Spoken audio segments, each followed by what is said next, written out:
Il existe des histoires qu'on préfère oublier, des lieux qu'on évite, des noms qu'on ne prononce plus. Bienvenue dans la chronique interdite. Tu crois connaître l'histoire. Une jeune fille à la peau de neige, une belle-mère au cœur glacé, un miroir, une pomme et 7 petites ombres qui veillent dans la forêt. Tu crois que c'est juste un conte, un truc inoffensif destiné aux enfants. Mais quand on remonte à l'origine, on tombe sur quelque chose de beaucoup plus dérangeant. Alors j'ai voulu comprendre. J'ai creusé tout ce qu'on sait sur l'origine réelle du récit.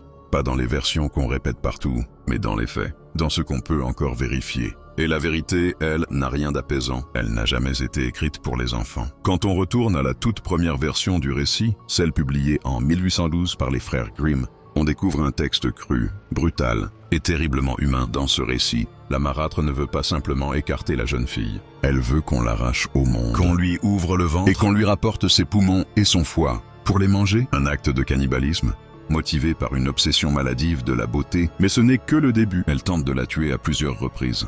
Avec un corset trop serré, un peigne empoisonné, et enfin une pomme. Et à la fin, ce n'est pas l'amour qui triomphe, c'est la vengeance. Lors d'un mariage royal, la marâtre est invitée. Elle ignore que la mariée, c'est Blanche-Neige. Elle avance dans la salle, droite, fière, certaine d'imposer sa beauté une dernière fois. Mais cette fois, personne ne détourne les yeux.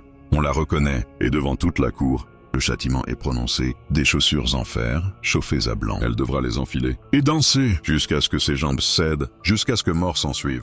Ce n'est pas une métaphore, c'est écrit noir sur blanc dans le recueil original de 1812. Et ça pose une question troublante. Pourquoi une telle cruauté dans un simple conte? Pourquoi une fin aussi précise, aussi graphique, aussi violente? Les frères Grimm n'étaient pas des auteurs de fiction. Ils étaient des collecteurs, ils parcouraient les villages, recueillant les récits anciens, souvent inspirés de faits réels. Et ce qu'ils ont retranscrit dans ce texte, ce n'est peut-être pas une invention, mais l'écho déformé d'un drame oublié. Un complot, un empoisonnement, une femme qu'on a fait disparaître, puis qu'on a transformée en fable. Et si ce n'était pas un simple conte? Plusieurs historiens se sont posé la question, une jeune femme noble, disparue dans des circonstances troubles, exilée loin de sa famille. Décédée avant ses 25 ans, dans l'Europe du XVIe siècle, les mariages ne servaient pas l'amour. Ils servaient à des royaumes, des alliances, des intérêts. Et parfois, certaines jeunes filles devenaient gênantes. Une mère morte trop tôt, une belle-mère pieuse mais inflexible, un départ forcé vers une cour étrangère. Mais les rumeurs, elles, ne mouraient pas. Elles traversaient les villages, se glissaient dans les prières et dans les chansons. On parle d'une histoire de jalousie, de trahison, d'empoisonnement. Pendant longtemps, personne n'a cherché plus loin. Certains noms, oubliés des livres d'histoire, subsistant encore dans les lettres, dans les registres des décès et dans les confidences jamais censées être lues. Jusqu'à ce qu'un historien allemand, en 1994, tombe sur une série de documents oubliés. Et s'il ne s'agissait pas d'un conte inventé, mais du reflet estompé d'un drame réel, elle s'appelait Margaretha von Waldeck, née en 1533 dans la région de Bad Wildungen en Allemagne. Fille de Philippe IV de Waldeck-Wildungen, un comte influent du Saint-Empire. Elle grandit dans un château surplombant les montagnes, au cœur d'un territoire minier, marqué par les tensions politiques.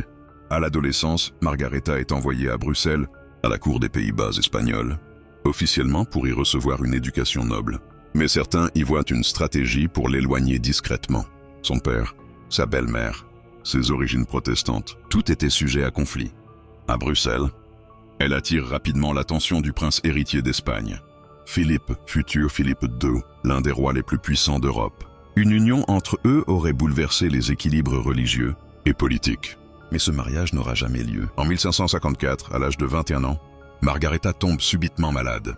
Fatigue, amaigrissement rapide, perte de cheveux et la mort. Officiellement, aucune cause précise. Mais des lettres retrouvées des années plus tard parlent d'un empoisonnement progressif, discret, calculé et jamais puni.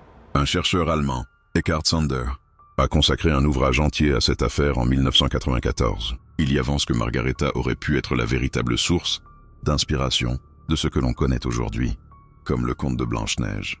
Ce n'est pas une certitude, mais c'est une hypothèse historique, basée sur des documents, des lettres et une coïncidence troublante.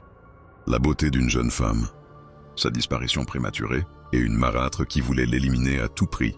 Dans le comté de Waldeck, là où Margaretha a grandi, on exploitait les ressources du sous-sol depuis des générations. Le cuivre, le sel, l'argent. Et dans les galeries trop étroites pour les adultes, on envoyait les plus petits, des enfants. Les archives minières allemandes confirment leur présence dès le XVe siècle. Certains n'avaient que 6 ou 7 ans. Ils rampaient dans la poussière, manipulaient des charges lourdes et travaillaient à la lueur des lampes à huile en silence. en souffrance. Avec le temps, leur corps se déformait, leur croissance s'arrêtait, leur dos se courbait, leur visage vieillissait avant même l'adolescence. Isolés, souvent logés ensemble dans des baraquements près des mines, ils formaient des groupes oubliés, des survivants sans enfance. Dans le langage populaire, on les appelait parfois les petites gens, pas comme une insulte, comme une habitude. Et dans ce décor, Margaretha vivait. Elle connaissait cette réalité. Elle vivait juste au-dessus d'eux, dans un château qui dominait la souffrance qu'on préférait taire. Le chercheur Eckhard Sander, déjà cité, a proposé une lecture troublante que ces enfants, brisés, solidaires, silencieux, ayant pu inspirer au fil du temps la figure des 7 nains, non pas des créatures fantastiques, mais des enfants esclaves devenus personnages de fiction. Ce n'est pas prouvé, mais c'est un rappel brutal. Derrière les histoires qu'on raconte, il y a parfois des vérités qu'on a préféré transformer. Dans le conte, il y a ce miroir, celui qui parle, celui qui surveille. Mais dans la réalité, ce miroir a un nom, le miroir vénitien. Au XVIe siècle, ces objets de luxe étaient réservés aux nobles. Ils valaient des fortunes, et leur reflet, plus qu'un simple objet, était un symbole de pouvoir, de contrôle. On raconte que Margaretha en possédait un cadeau de cour, un reflet constant, à la fois de sa beauté et de sa solitude. Mais ce n'est pas un miroir qui l'a tué. C'est peut-être quelque chose de bien plus courant à l'époque. L'arsenic, un poison discret, difficile à détecter à l'époque, et souvent utilisé dans les intrigues de cour. On en mettait dans les vêtements, dans les bijoux, ou même dans la nourriture. Une pomme, par exemple, offerte avec le sourire, trempée dans l'arsenic liquide et soigneusement essuyée. Ce n'est pas une théorie sortie d'un conte. C'est un procédé bien documenté. Margaretha meurt en 1554 à Bruxelles, sans autopsie, sans justice, et son nom, peu à peu, s'efface. Mais la légende, elle, survit, sous un autre nom, dans un autre décor. Et aujourd'hui encore, on se souvient de Blanche-Neige. Mais presque personne ne connaît Margaretha von Waldeck, comme si l'histoire elle-même avait préféré qu'on se souvienne d'une fable plutôt que d'un crime. Il y a les histoires vraies et celles qui ressemblent trop à la réalité pour être ignorées. Chronique interdite.